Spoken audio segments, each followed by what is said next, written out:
Meriwether Lewis drafts the plan and invitation addressed to the one man he hopes will accept his offer, William Clark. Lewis outlines the mission and the request that Clark recruit the best frontiersmen in his local neighboring country. The men Clark recruited for the expedition became identified as the 9 young men from Kentucky.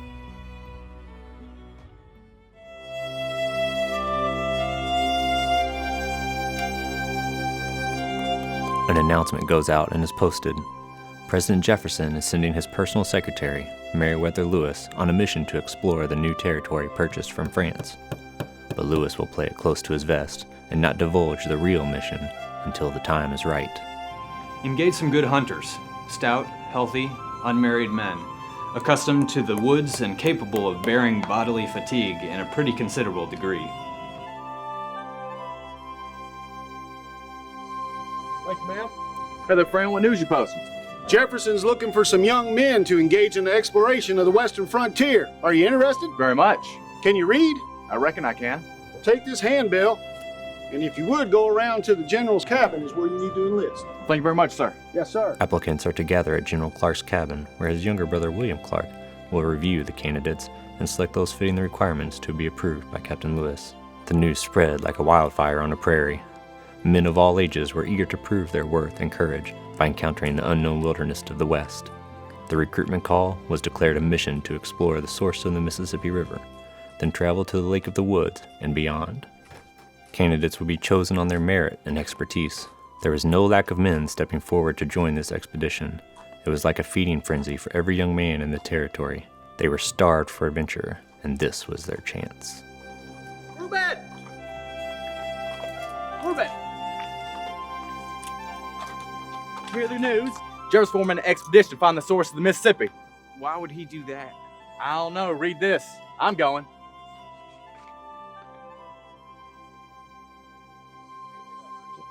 Hey, Joseph, come on! Wait up! You always make me walk. Did they give you a score, sir? They have 5. Very good, sir. You may step aside. Sir. Can I ask your name, sir? Nathaniel Pryor. Can you show me your hands, sir? How about your teeth? Very good. Can you stand on one foot for me, sir? Have you been to the rifle range? Oh, not yet, sir. I'll need you to go there next, sir. It is right over there. If you would, sir, please step aside. All right. Thank you. You have your name, sir? Patrick Jackson. How old are you, Mr. Jackson? I'm 48. Are you sure, sir? Yes, sir. Your intent to serve is honorable, sir. Thank you, sir. But I'm afraid, sir, that you would be too old for this journey. It would be too difficult for you. No, sir. I'm sorry, sir. Please step aside. Clark had already made his first selection. Those he knew from adjacent farms that fit the description Lewis had outlined. Men with the skills he knew they would need. Charles Floyd was one of the first. Clark knew he fit the requirements because of his previous experience with the young man and Clark's acquaintance with the Floyd family. Floyd's first assignment was recruiting men he knew Clark was looking for. The Fields brothers immediately came to mind. George Gibson and his cousin might be encouraged to apply. He just had to spread the word of adventure. It was like attracting flies to honey. In late July, Clark updates Lewis regarding the selection of men, with the knowledge Lewis would have final approval. Clark reviews the list Floyd has assembled and notes those he wishes Lewis to see.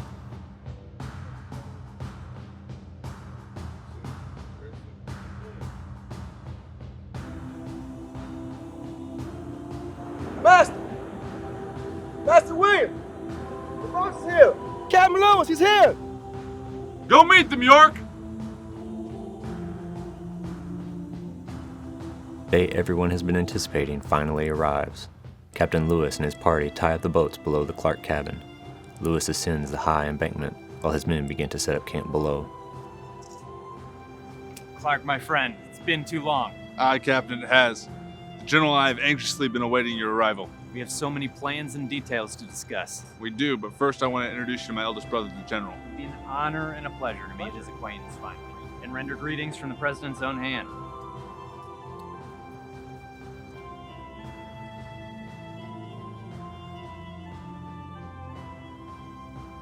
Captain Lewis, my brother, General Clark. The esteemed General Clark, it is a pleasure, sir. Captain Lewis, the pleasure is all mine. We've been anxiously awaiting your arrival here at the falls. My brother has told me so much about you. Captain Clark, the Corporal's detachment will escort us from St. Louis and then depart for Fort Adams.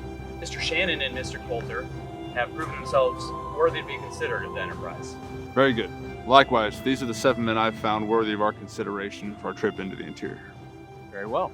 Detachment, attention! Mr. Shannon, Mr. Coulter, step to the front rank. To the front, step.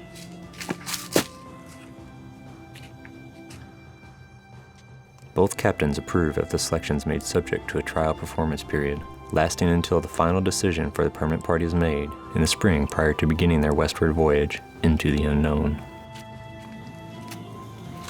Captain Clark, these men look to be the party stock. Men, the General and Captain Clark have seen it fit to invite us to their cabin to partake in their hospitality this evening. Men, we've been anxiously awaiting the arrival of Captain Lewis and his party. The General and I would like to formally invite you to a feast tonight at the General's cabin. We encourage all of you to attend.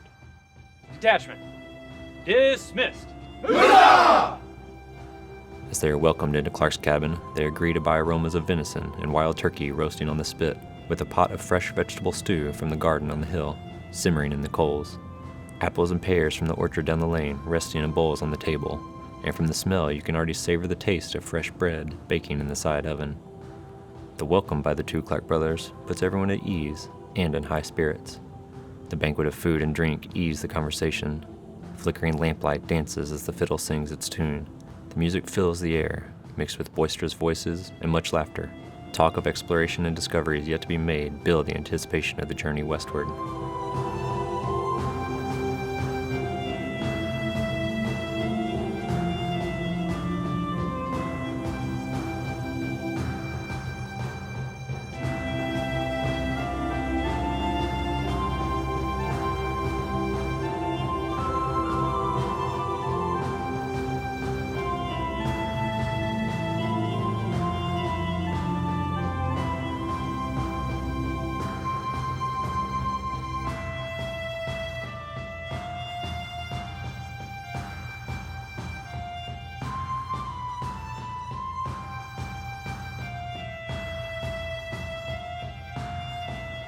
Men, you have been chosen for a mission unlike any other.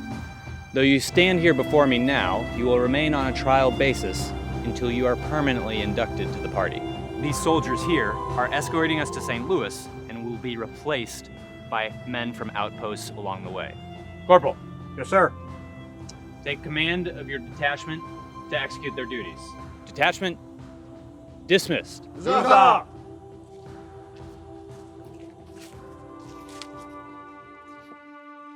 Good. Captain Clark and I welcome you into this enterprise. Now, a quick word about our mission, since all have been committed. If this confidence leaves our party, there will be strict consequences for any who would divulge what I am about to impart to you. Our journey may take a little longer than what you have heard. We are not going to the source of the Mississippi, as has been previously mentioned. Our journey will take 2 years, not 18 months. Our destination instead is the source of the Missouri, and on to the Pacific Ocean, and then return. This enterprise into the unknown will accomplish what no American has ever done before. The President calls it the Expedition of Discovery. Our mission is to penetrate the interior of the continent to the Pacific, to map and explore the new Louisiana Purchase our country has just acquired from France.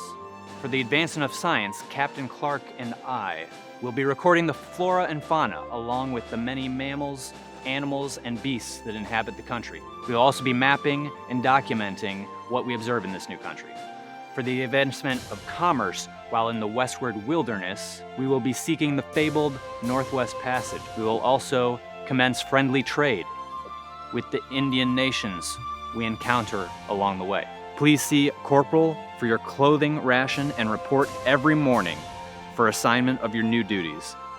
You will reassemble in full uniform here at the close of this day to be reviewed. Finally, in the coming days, get your affairs in order. Farewells to family and friends. We plan our departure from this place in 1 week. General, on behalf of the men, thank you for your hospitality. Captain Lewis, it's been a pleasure to meet you, sir. Heard a lot about you. Billy, you take care of yourself now. I will.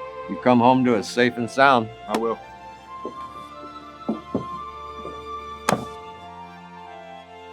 Departure Day.